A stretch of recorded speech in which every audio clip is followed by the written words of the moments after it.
Hey there, guys. It's been a long time since I've made a video, and I'm sorry about that. There's been a lot of stuff going on, like midterms, spring break, and the most interesting part has been finding somebody. But we'll cover those topics one at a time. Midterms, I had 5 midterms in 1 week, which was hectic as all get out because, studying for 5 different subjects, 5 different, multiple 100-page slideshows or PowerPoints to go through.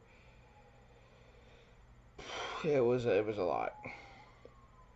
But my intro to okay, so I have intro to Unix, history, web app development, computer programming 2, and intro to networks. So that's 5. Concepts and methods, my sixth class did not have a midterm, so that's fine. I'm not going to complain about not having a midterm.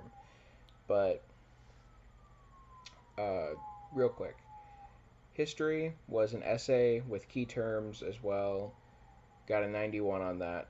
Really happy about it. The only reason that I didn't get a higher grade was because I ran out of time and didn't go into as much detail in my essay as I could have had I had more time.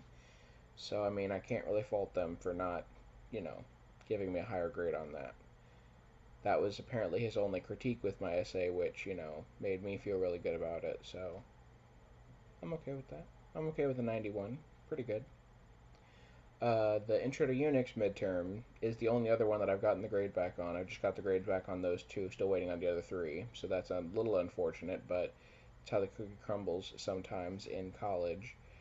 But that one was multiple choice. It was all online, and that one it was out of 500, which was kind of weird, but I got a 500 on it. So not gonna complain about that either. Not gonna complain about getting 100%. Why not? Yeah. So still waiting on the other three tests, but I'd say I probably between the other three tests I probably averaged about a B. So I mean I'm okay with that. Considering that I had to study for 5 midterms at one time, I'd say a B average is pretty freaking good, all things considered. Next thing, spring break. I felt horrible about it the first 2 days because I literally did nothing, and I was like, I should really get to work, and I should really do some Uber, and blah blah blah blah blah, because I'm not working, or I don't have school. So I was like, oh, okay, well I'll just do some stuff and see what happens. Monday goes by, Tuesday goes by, Wednesday doesn't go by, because on Wednesday I was like, okay, well I should really start to do something. I'll just go online at my apartment, see what's out there. In one day, now keep in mind, there are some days, okay, I'll put it this way. The minimum fare on an Uber trip, I'm not going to spoil all the trade secrets of Uber and, get banned for, Uber copyright striking this video or whatever, but can you imagine?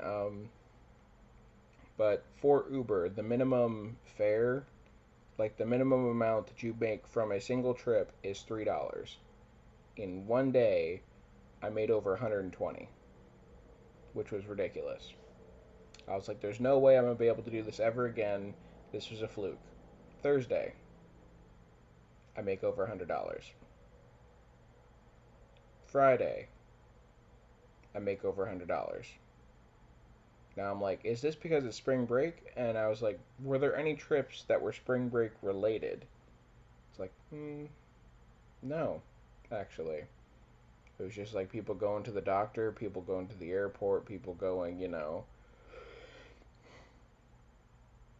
places in their everyday lives, but I just got so many trips that it just added up. Like, I think in those 3 days, well, and Sunday. Sunday I made like 80 something dollars, but on I think it was Thursday, Friday, Saturday, I was averaging like 20 bucks an hour, so I was working for like 5 hours a day instead of like 8 hours a day and was able to call it good, which was freaking phenomenal and was a lot less gas used and much more profit going into the bank account, which is always nice. But yeah, so that was really interesting. I kind of, it's one of those things that I just can't help but escape the feeling, or I can't escape the feeling that, you know, I have a little, a little help, I'll say. Like a little, person or someone that is watching over me and making sure that, things work out for me, or at least nudging things in the right direction. Because it was legitimately such that almost every trip that I took for those 4 days, mind you. So Wednesday, Thursday, Friday, Sunday, because I took off Saturday because I'd already worked the other 3 days and I didn't feel like working 5 days in a row. But for 4 days, I was placed in exactly the right place at exactly the right time for all of these trips to line up. Like, for I think it was Friday night, I I kid you not, Friday night I got 8 or 9 trips back to back to back to back to back to back to back in a row, which has never happened to me before. And it was ridiculous in the best way possible because it was so nice to be so busy and to like have that, like there are times with Uber where you just are worried like, okay, when am I going to get my next trip? When am I going to get my next trip? Am I going to make any money today? So having that was amazing because it was just like, okay, I just keep getting trips, so it just continues to be financially rewarding, I guess you could say, to continue this venture, as opposed to saying, hey, well, this isn't working out and I need to look for an actual job. But Uber is an actual job. So, but, getting off topic, sorry. Um, but yeah, so in total, for the weekend, or for those 4 days, I averaged over $100 a day, including Sunday where I only made $80. So that was just absolutely knuckin' futz, and it was just amazing. And I don't think it'll ever happen again, but I won't, be disappointed if it does. But the third thing, the thing that you're all probably still watching for, was the little like gotcha I had in the beginning, and I might just put like a timestamp down at the bottom, you know, just so that if you don't feel like watching the other, 7 minutes of this video, that you can just skip to the good part. But meeting someone. Now, her name's Simone. I've mentioned her in a video before, but that was before things had progressed to the level that they are currently at. And, yeah, so to start the story, I'm gonna, give you the from the beginning. We met in late November, and we had just been talking for months and just kind of getting to know each other. And all of this is in a Pokemon group on Facebook, mind you. So people always say that, you find someone when you're least expecting it, and it's like, well, I mean, trying to help out some people online in a Pokemon Facebook group was definitely the place where I least expected to find someone. I'm not gonna lie. But I was eventually like, they promoted me to be an admin of the group after I, came up with some ideas to help improve the group and make it better. And she joined the group and then applied to become an admin. And once she got accepted as an admin, after a trial period, but she and I kind of bonded over like helping the group and helping the members of the group, and just like we could always like count on each other for assistance, like if we ever needed it. Like if I ever needed help with something, she would help me out. If she ever needed help, like it was a give and take of just, there was a mutual admiration and respect there for each other.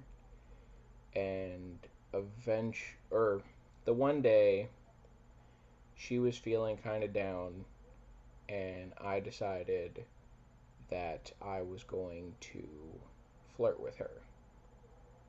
Harmless flirting. And at the time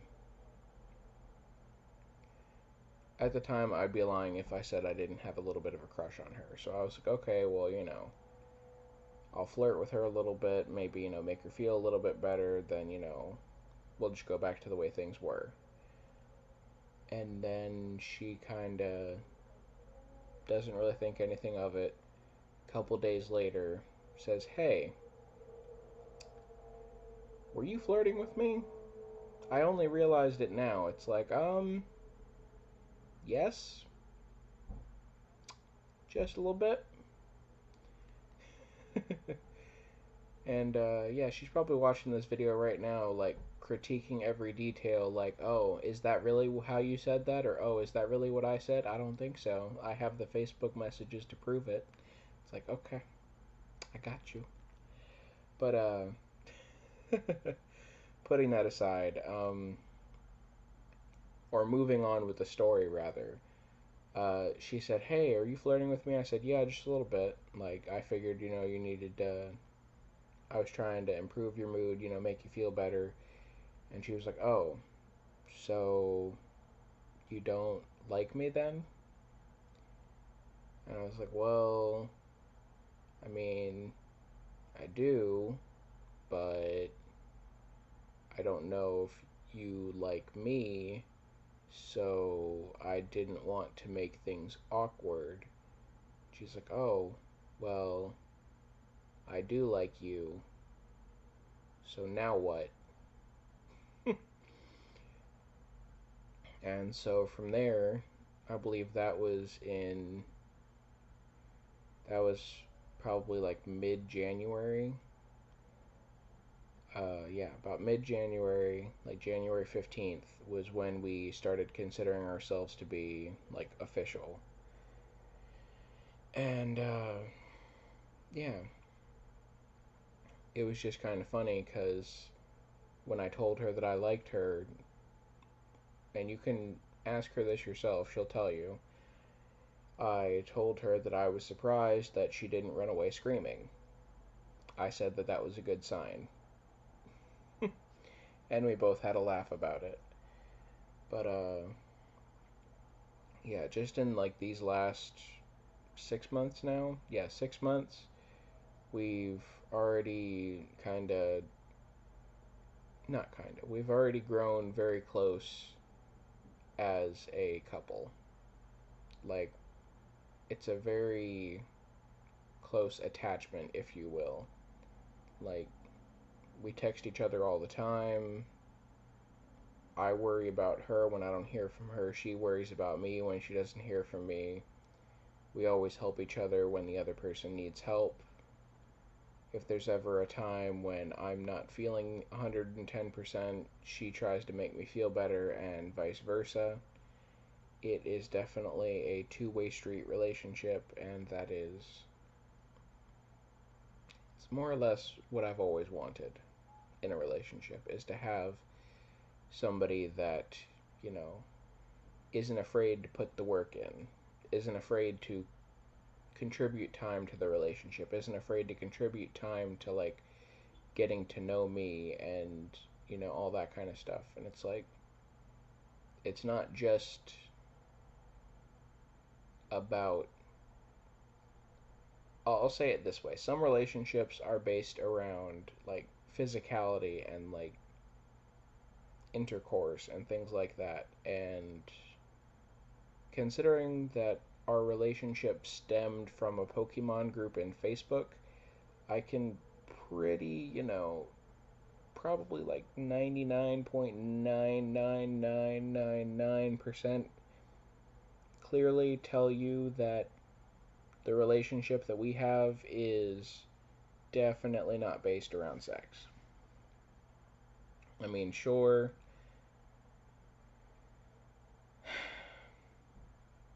that'll happen at some point, I'm sure, but for now, we're just kind of seeing how we feel together without, throwing any of that into the mix. And right now, I'm just kind of learning about, you know, her as a person and, really liking what I see so far. And she's going to watch this, so, she's probably going to turn into a tomato, which is what, we've come to call getting super duper blushy. But yeah, she's definitely going to turn into a tomato when we get to this part of the video, if not already. But yeah, like the connection that we have is based around emotion, it's based around personality, it's based around, in a way, it's also based around the treatment of others because it's like we kind of bonded over helping other people. So it's like if I hadn't, you know, if she hadn't reached out to me to get help from me for something, I don't know when or if the conversation would have been sparked between us to begin with. So, yeah, but that's all I have to say about that right now. If you did enjoy this video, please make sure to leave a like, comment if you would like to ask me any questions.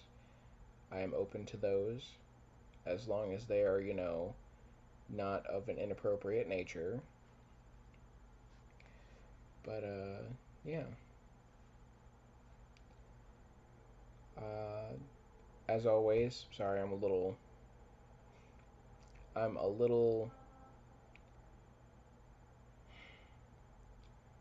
trying not to get emotional. Sorry. But, yeah. I love you guys so much. Like, your support means the world to me. We're actually up to 22 subscribers, which is, again, sorry. I didn't ever even expect to have 5. So to have 22 is really cool. And yeah. So sorry about this 20-minute long ramble basically, but I'll try to remember to leave timestamps in the video to just let you get to the good parts, if you will. But yeah, thank you guys again so much for watching, and I will see you guys in the next video. Bye.